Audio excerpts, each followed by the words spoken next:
When my father turned 50, he declared that since he's gotten everything that he wanted out of life, he had education, he had a beautiful wife, a family, 3 daughters, he had a handsome home that has been fully paid for, he had a stable job that took him all over the world.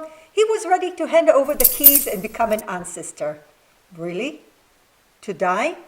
I mean, mister, you've got 3 daughters, teenage daughters at home. For God's sake, I was only 12. I was not ready to become an orphan.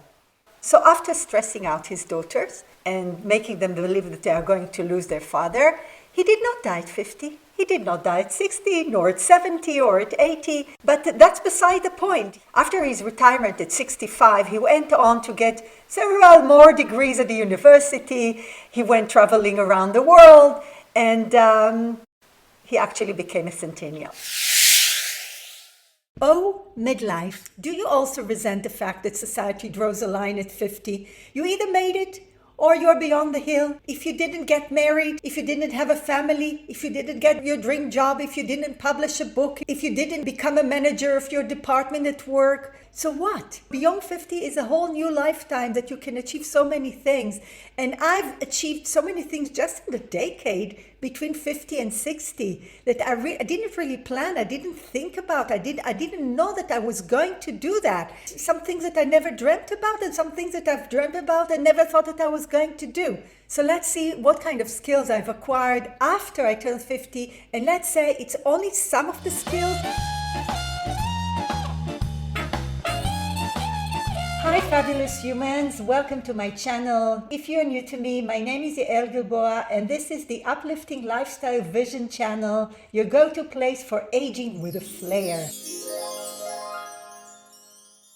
I was actually 51 when I realized that it's time to hop on the train and make better use of my film studies. You know, every kid with an iPhone was taking videos and uploading them to YouTube. So I decided to make a shift in my career and become a videographer and a filmmaker. A lot has changed since I went to film school in the late 1990s, and I had to learn or relearn so many things. For instance, I had to learn how to operate digital cameras and to work with the cards and to learn digital formats. I didn't even understand that all kinds of formats that were there. And I had to learn editing software. And it's not one. I mean, there are several editing softwares that I had to learn. And every time you learn the editing software and then they make a change or they upgrade it and your workflow has to change. And so you have to relearn the whole thing. And it happened to me several times over that decade. And you have to learn how to record sound and how to edit sound and sound software. And you have to learn about online storage and how to back up your files and how to back up your work and how to distribute it. One of them is YouTube, but there are other platforms, digital platforms that you want to use. There were so many things that I had to learn, and I still have to learn because every time I leave it for a while, I have to relearn stuff. So it's something that constantly leaves you on edge. You have to relearn, learn and relearn all the time. And that was just the technical part. I had to learn so much more about production, the production side of things. I mean, I left film school. I didn't work in production before that. So I had to learn the whole thing. And there was so much that I needed to learn that it really evolved me in many, many ways. I love the sound of Italian. I think it's a beautiful language. It's so musical. And I loved watching Italian films. And I really had a dream of learning Italian. So about 10 years ago, my sister was doing her PhD on Roman art. And I said, okay, I'm going to go with you to Italy because she was going to do some of the research there. And I'm going to work as your research assistant. Now, I didn't know any Italian. I didn't know how to read and write Italian.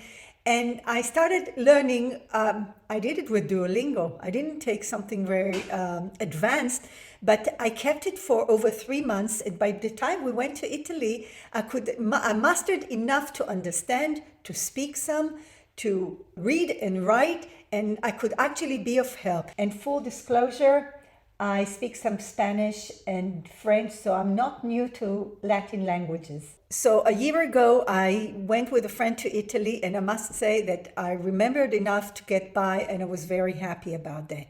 And let me tell you another anecdote, because my dad, when he was after he retired, he went back to the university and he was studying history and other stuff. And at the age of 81 or 82, he decided to take Latin. Now, most of the students at the university, they take Latin because they must. It's part of their curriculum. He took Latin because he wanted to. And of course, a man of 82 who later in life was diagnosed with dementia was actually came first in his class. I think he got 97 out of 100, which is really, really high. I've been a belly dancer for over 25 years. I mean, not just dancing belly dance. I'm a professional belly dancer. I was a teacher, I performed, I gave workshops, but ever since I was a child, I think, or a teenager actually, I've been fascinated with flamenco. I've seen flamenco in South America and I wanted to do it. But when I started belly dance, I think there were hardly any flamenco classes around. It was, as I said, over 25 years ago. And I was really hooked by belly dance. And then about 6.5 years ago, I started taking flamenco classes. So I had to learn footwork. And I have to learn how to hold my body in a different manner. And it's completely different than the belly dance. Then the belly dance is soft, is flowing. Flamenco is all about lines and fire inside you. You want to bring out the fire. It's not a soft thing. It's a different energy. And I love it. I must say, I love flamenco. I still dance flamenco. I graduated into more advanced classes. I take all sorts of classes. And I think this is something that as long as I can keep dancing, I'm going to do it. I still dance belly dance, but I'm not teaching anymore. When I was a child, my sister and I were kind of the decorative team of our school, elementary school. And I always liked to do things with my hands. I like to sew, I like to knit, embroider. But I never considered myself much of an artist. And then in my early 50s, I started painting mandalas. I started drawing them. Actually, I was fascinated with sacred geometry. And I started drawing all sorts of mandalas. And I wanted to have them painted on canvas. I never heard of brush. I never painted with paints, with acrylics or anything. And I just bought some canvases. I bought some paints. I bought brushes. And of course, technically, I wasn't very good at the beginning. And then a friend of mine gave a painting workshop, and I decided to go, and I discovered that I could actually paint figures. And ever since then, I really progressed. I'm not doing it much today, but I'm sure that I'm going to get back to it, because really painting is something that comes from the inside. It's a different way of expression. And for me, it's a new skill, a completely new skill that I need to explore more and more and more. At 2:15, I ran 10,000 meters for the first time in my life. As a kid, I was very sports oriented and I was running short distance runs. I remember that I couldn't run more than 500 meters. It was my limit. I would get short breathed and a stitch in my side.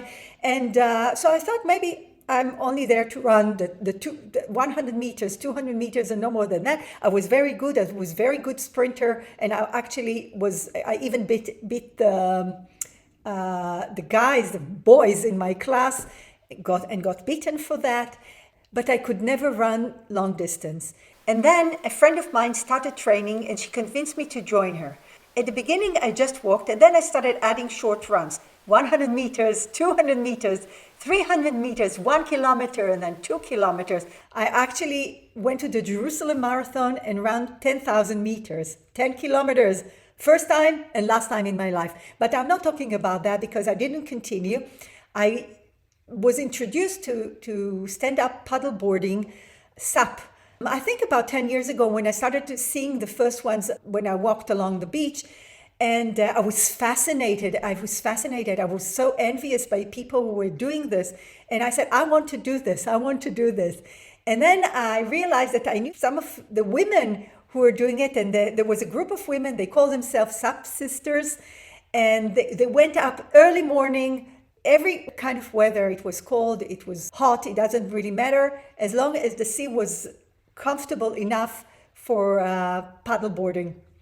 And so I decided that I was going to give it for myself as a birthday present. And I think I was 57. And I gave myself some paddleboarding lessons. And I must admit, I fell off board all the time. I mean, the first session, I could stay up for 1.5 minutes, maybe. On the second session, for some reason, I stood up for about 40 minutes or something like that until I fell, which was really amazing in my opinion. And then I continued. I joined a group of paddlers. I never did it on my own. I did it with others. And I set up all year round. In the winter, I would wear a wetsuit, and in the summer, it was a bathing suit. And I just go paddleboarding. And I didn't dare to go out on my own. But then COVID arrived, and after the lockdown, my instructor, she decided to close down her business, and she sold all the paddleboards. And I bought my own paddleboard, and I said, I'm not going to wait for any other person to go out in the sea. And I started going out also on my own.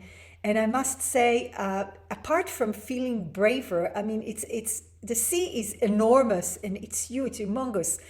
And just feeling the freedom of going there, and when the sea is very, very calm, you can actually see the depth of the water, and it is so clear and fantastic. So I really recommend, I don't know if you need to do paddleboarding, but I really recommend that you find some kind of sport which will give you the pleasure of the outdoors, the pleasure of going outside and connecting with nature, even walking or something like that. And hiking, this is something that you can do on your own. So I'd love to know what kind of skill you have mastered after 50 or after 60 or even after 70.